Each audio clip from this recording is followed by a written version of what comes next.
still sticking with not letting Landon Donovan transfer to European club? Again, it's not really about not letting him get transferred to European club. It starts with its decision that Landon will make with the owner of the team, the Entrance Entertainment Group.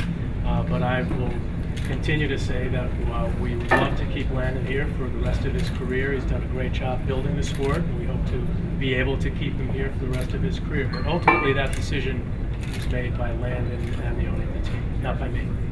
How's the crowd compared, when you first came to Kansas City?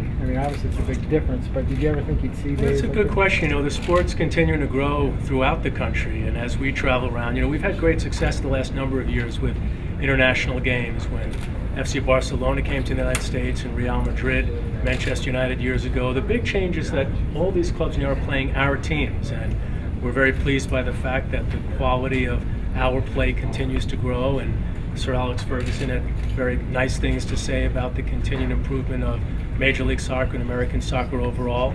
So to see a big crowd like this here, to wait for hours outside, was pleasing. We're liking to see traffic to go to MLS games.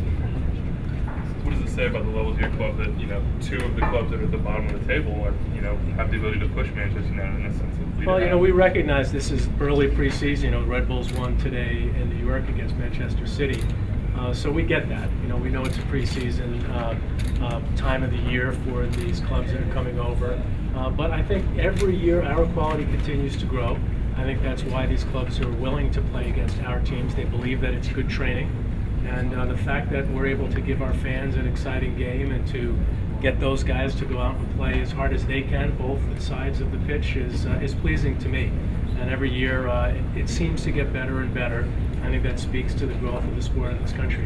What are your initial thoughts on the impact that this is making? Obviously, this is kind of a precursor, hoping to get a World Cup game here. Do you think that this has been a good statement so far? Well, absolutely. This is one of the cities that was selected as one of the finalist cities for the World Cup as part of our 18 and 22 bid. And I have to tell you, this is the largest press crowd I've ever seen here at a soccer game, and that says a lot about how sport's developing in this region. Tomorrow I'm taking a tour of the new stadium and meeting again with our owners and meeting with a bunch of corporate CEOs to talk about getting them engaged with our club. The sport's growing in all parts of the country, but it's important to note it's not just in New York and DC and Boston and Los Angeles. It's in the middle of the country. We've always said that we need to have a league that goes from coast to coast and everywhere in between. So it's very, very encouraging to see this level of support in the Midwest.